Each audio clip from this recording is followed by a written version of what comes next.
že ste prišli na našu tlačovú besedu.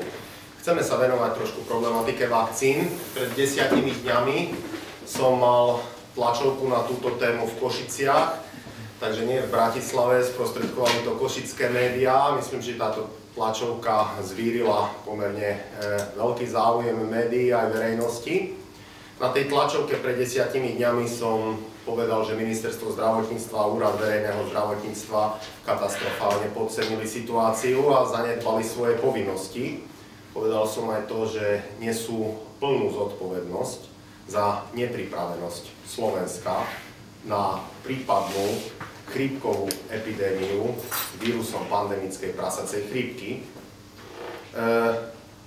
Bolo to pred 10 dňami a musím konštatovať, že keď som 30. novembra v Košiciach povedal, že vakcíny na Slovensku nie sú, dneska 10. decembra môžem znovu len konštatovať, že vakcíny na Slovensku stále nie sú. Na tej tlačovej besede som hovoril aj o tom, že mám veľké podozrenie, že sa čaká, mesiace sa čaká na podpis zmluvy preto, aby bola nakoniec podpísaná s tou správnou firmou, tou, ktorá je blízka vládnej koalícii. A keďže bolo všetko tajné v tom čase, iste sa pamätáte, že nič sme nesmeli vedieť, ani aká to bude firma, ani aká bude cena, ani kedy to bude podpísané, všetko bolo prísne tajné, tak som to nazval, že sa v zdravotníctve črtá kauza Interblu. Hovoril som o tom, že predpokladám, že Slovensko kúpi vakcíny najdrahšie v porovnaní so susednými krajinami. No ale deň po mojej tlačovke bolo zrazu všetko jasné na Slovensku, ako blesk z jasného neba. Sme sa dozvedeli, že bola podpísaná zmluva medzi Fondom štátnych hmotných rezerv. Dozvedeli sme sa názov firmy, ktorá vakcínu dodá, dokonca zabezpečí aj distribúciu. Pán minister hovoril o tom, že sme kúpili najlacnejšie vakcíny široko ďaleko, ako sa len kúpiť dalo, že je vlastne všetko v poriadku. Nie je, dámy a páni. 1.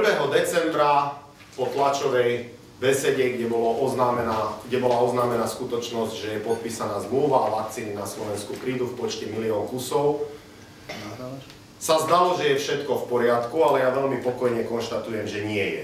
Chorých zo dňa na deň pribúda. To posledné číslo, ktoré som zachytil z médií, je 760. Na Slovensku 10. decembra nemáme k dispozícii ani jednu vakcínu, napriek tomu, že je podpísaná nejaká zmluva. Na Slovensku nemáme ani jednu očkovaciu vakcínu proti vírusu pandemickej chrípky. A akorát minister zdravotníctva sa tvári, že je všetko v najlepšom poriadku. Dáva rozhovory, usmieva sa, zahmlieva, hovorí o tom, že sme pripravení, že nám nič nechýba, že netreba šíriť paniku, že je všetko v najlepšom poriadku. Dámy a páni, chcem veľmi pokojne znovu skonštatovať po 10 dňoch, že Ministerstvo zdravotníctva a Úrad verejného zdravotníctva katastrofálne podcenili situáciu. Fond štátnych hmotných rezerv kúpil na Slovensku neregistrovanú vakcínu. Vakcínu, ktorá nemá registráciu od štátneho úradu kontroly liečiv a ktorá nie je registrovaná ani Európskou liekovou agentúrou. Kúpila ju od firmy, ktorá na základe dnešných mediálnych informácií môžem pokojne konštatovať, že je blízka vládnej koalícii. A keď pán minister hovorí, že kúpila vláda, Fond štátnych hmotných rezerv, vakcínu najlacnejšie, tak naozaj asi neviem veľmi počítať, lebo tá maďarská, ktorú má Maďarská republika, stojí 4 € a tá, ktorú má Česká republika, stojí 7 €. My sme kúpili za 7,60 €.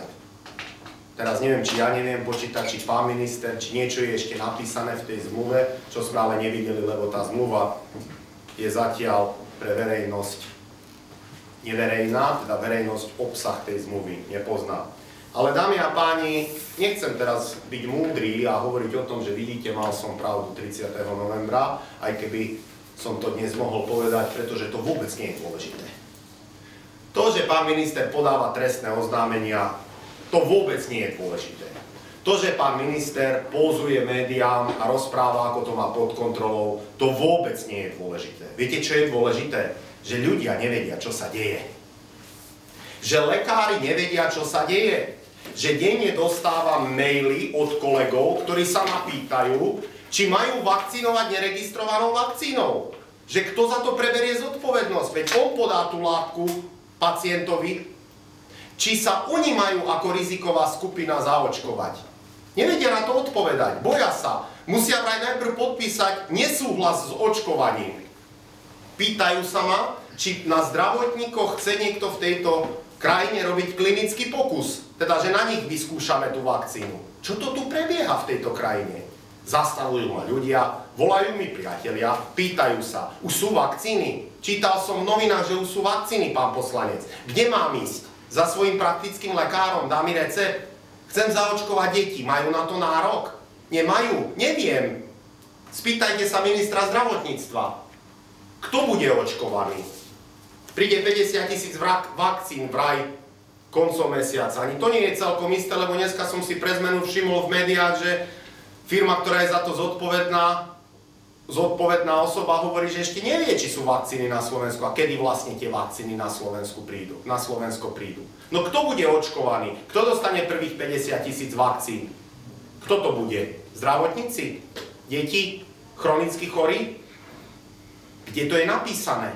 Ktorá vyhláška, ktoré metodické usmernenie o tom hovorí? Pán minister by mal konečne výjsť z toho skleníka naproti Dererovej nemocnici na Limbovej a opýtať sa ľudí a lekárov, či vedia, čo sa tu deje na Slovensku. Pán minister by mal prestať pózovať a začať sa starať o to, ako budú distribuované vakcíny, koľko ich príde do Spišskej Novej Vsi, koľko ich príde do Tvrdošína a koľko do Kráľovského Chlumca, kedy, v akých intervaloch, ako budú ďalej distribuované, kto bude očkovať, kto pôjde v prvej línii, kedy pôjdu deti, kedy pôjdu chronicky chorí. Mali sa začať konečne venovať ochrane zdravia ľudí, lebo to má v popise práce. Mal by sa konečne začať venovať tomu, aby ľudia boli uspokojení a upokojení v tejto situácii. Vy sa divíte ľuďom, že sú nervózni? Každý deň otvoríte médiá a čítate o tom, že pribúdajú chorí a žiaľ, niektorí tak vážne chorí, že tie dôsledky sú katastrofálne. Teraz nechcem špekulovať o tom, koľko ľudí zomrelo na vírus prasacej chrípky a koľko na nejakú chronickú komplikáciu. Na to nie som povolaný. Ale na to, ako volený zástupca ľudu, som povolaný, aby som sa v mene občanov, ktorí ma volili, pýtal, čo to tu na Slovensku prebieha. Najprv sme podpísali zmluvu neskoro, 4 mesiace sme sa tu hrali, po 4 mesiacoch máme nejakú zmluvu, ale ani jednu vakcínu na Slovensku. Lekári nevedia, či budú očkovaní alebo nie, či sa majú dať zaočkovať alebo nie, lebo sa boja neregistrovanej vakcíny. Nevedia, kto bude zodpovedný za to, že bude očkovať neregistrovanú vakcínu, nevedia, kedy vakcínu dostanú a pacienti, občania, matky, tehotné ženy nevedia, ako to celé na Slovensku bude prebiehať. Dámy a páni, pán minister teraz môže zvolať briefing a podať na mňa ďalšie trestné oznámenie. Potom ďalšie a potom ďalšie. Vôbec ma to nezaujíma. Ani som na to nereagoval. To, čo predvádza ministerstvo zdravotníctva, je kamufláž. Zakrývanie skutočnosti, že katastrofálne podcenili situáciu.